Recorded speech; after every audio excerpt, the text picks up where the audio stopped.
flute that I played earlier was made of kauri wood from New Zealand, and it was 40,000 years old. And it was topped by a carved buffalo made of mammoth ivory. And in a way, that's the path of walking in search of the way of the ancestors. Indigenous life acknowledges this circle of life. It acknowledges the circles upon circles upon circles. What Leroy Little Bear calls the great flux. And in this place, in this moment, it isn't a spot, it's a sphere. A sphere, an ecology of being that we would like to acknowledge. And in this way, we acknowledge that in this place is all of that, so that the Creator is in this place, in this ecology that we're trying to create here today.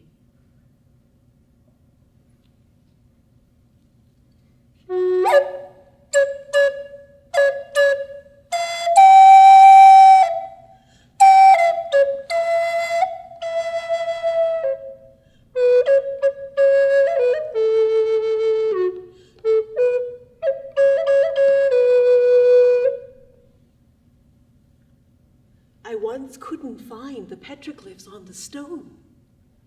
I'd come all the way from Canada to find the petroglyphs on the stone. I'd driven through the desert.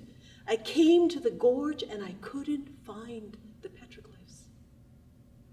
I went to the fence and I read the sign. There's the petroglyphs. But there were no petroglyphs. I've seen pictographs. I've paddled under the pictographs, following the ways of my ancestors, the Anishinaabe, but I couldn't find them. In despair, I went back to my car. I picked up my flute, and I thought, where would I go to play my flute? I walked back into the gorge. I listened to the wind, to the birds.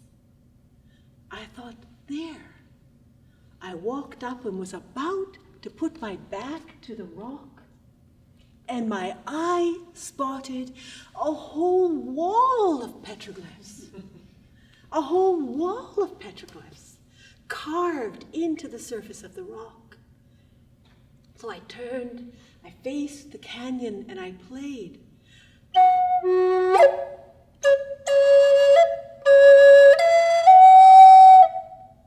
And the wind began to blow. And the birds began to sing. And so I started to listen, not just play.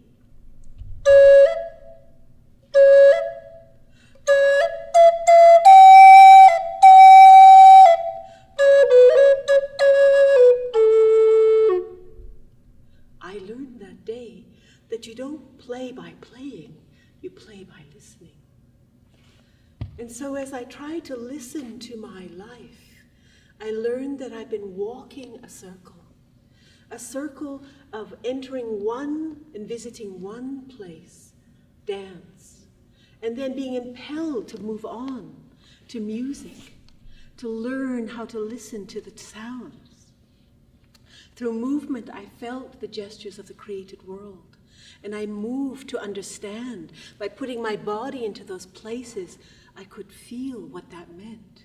To move like water, or fire, or air. And then when I started to play the cello and everything vibrated, my cells danced, I started to understand the world of sound. And then I was impelled to move on. And I entered the whole healing realm of the visual arts and visual art therapy. And I became a practitioner of that place as a beginner with no understanding of it. And I learned to see light in darkness, color in darkness. I learned to see that shadows aren't just black. They can be purple or brown, blue. And so all this world began to speak to me, and I felt I was being taught through the pedagogy of these places, honoring this tradition that you visit a place and the place informs you, it speaks to you. And so I kept walking this way, and as I walked this way, I started to see that it spiraled over similar landscapes. In the indigenous we don't say we come from this place. We say we're of the place. And as I walked from place to place on a pilgrimage, I became of those places. And by contemplating deeply those places, I became of those places. We walk in the indigenous world the path of life. We walk the sacred road, the red road. And as we do that as an artist, we start to understand that the artistic process itself is a circle. Lister Sinclair acknowledges that the artist sees, knows, shapes, shows. The indigenous artists of old, the ancients, were shamans. They were people who saw deeply by being in those places and living well in those places. And that seeing became a knowing. Dempsey Bob says, you can't sculpt, you can't see it if you don't do it. You have to carve it, then you can see it. So recently, all my paintings in my apprenticeship are called Finding Whale, Finding Eagle, Finding Raven, Finding Wolf. And as I find them, I understand Gregory Cayete's phrase, finding face, finding heart, finding foundation. But there's another circle, and that's the circle that the ancients acknowledged as the ceremony of art, that art was a ceremony, in the ceremony of life, that you offered before you took the substance, the plant, the wood. You made an offering to that, and then you harvested it, and then you had to harvest it with hands that were prepared, and minds that were prepared, hearts that were prepared. And you took those and you worked with them with good hands, good heart, good mind. And maybe if you worked really hard,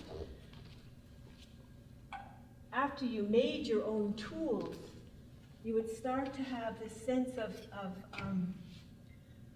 that things could be learned by shaping, and that this shaping could actually show. So the worldview of indigenous peoples created artifacts, and I've heard elders call those artifacts ancestors. Dempsey Bob said they didn't just toss down the totem poles, they took our ancestors from us. They placed them in museums and left us bereft of our ancestors. And then they took the lands. And Dempsey Bob speaks about this moment in his life where he made the decision to lift up his culture through the art. And I had the honor of standing in a circle of artists, becoming artists, carvers. And he said to the people gathered at the exhibition, you know, you think we're just performing here. But it isn't a performance. The art is our culture, and that is our light. And then I had my breath caught because my teacher began to dance. Reg Davidson says you can only know it if you dance it. And so I'm trying to follow a pathway that leads me back to the understanding of what I call my ancestors, our ancestors, our understanding of what it means to be indigenous to Earth, our reanimating of the living world. That's the path. That's what the arts can offer us. This bowl is a transformation bowl. It has the grizzly bear, I will paint it in the days to come, and the leg and the claw of the bear, and on this side it has the human. And it has this sign of transformation, the human hand. And it is actually an offering bowl. It is a feast bowl for this understanding of that transformation. And recently I went to a Hobie, the festival of the Niska, where they have the New Year, where they celebrate the coming of the Ooligan up the river. And there was 3,000, maybe almost 4,000 people in this hall, and 300 dancing and 30 drummers drumming.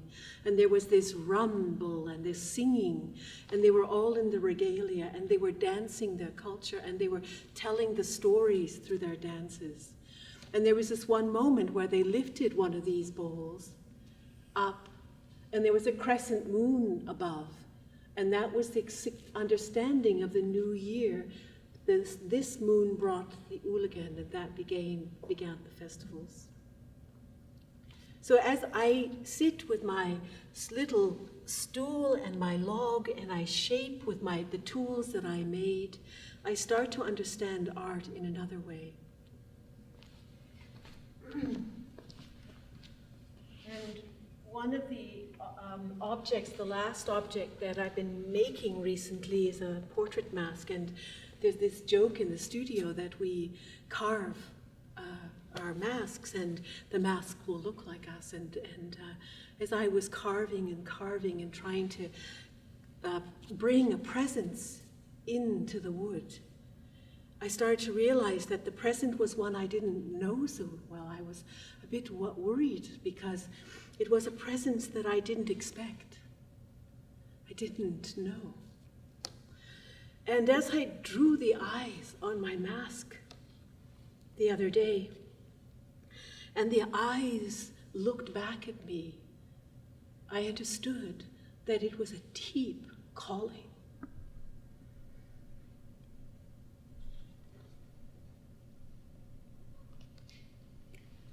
It was the calling of taking on the role of the warrior in ways that I had not known.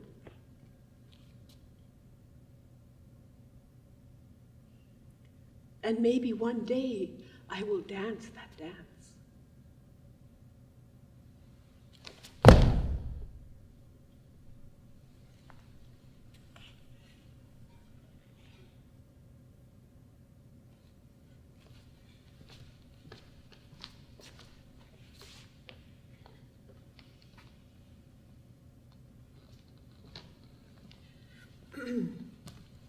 I always think that this process isn't for us. It's for the process of transformation, isn't for our transformation. As an homeopathic art therapist, I understand homeopathy, that the potentizing of our human substance through the arts is one of the most profound offerings to creation. It's a kind of homeopathy for creation, that we would offer this transformed substance back to creation in the image of the Creator. And so I often feel that what the world is asking is for us to make those offerings, and what the voice that they're longing for is our voice and our reanimating of our visions for the future 7 generations.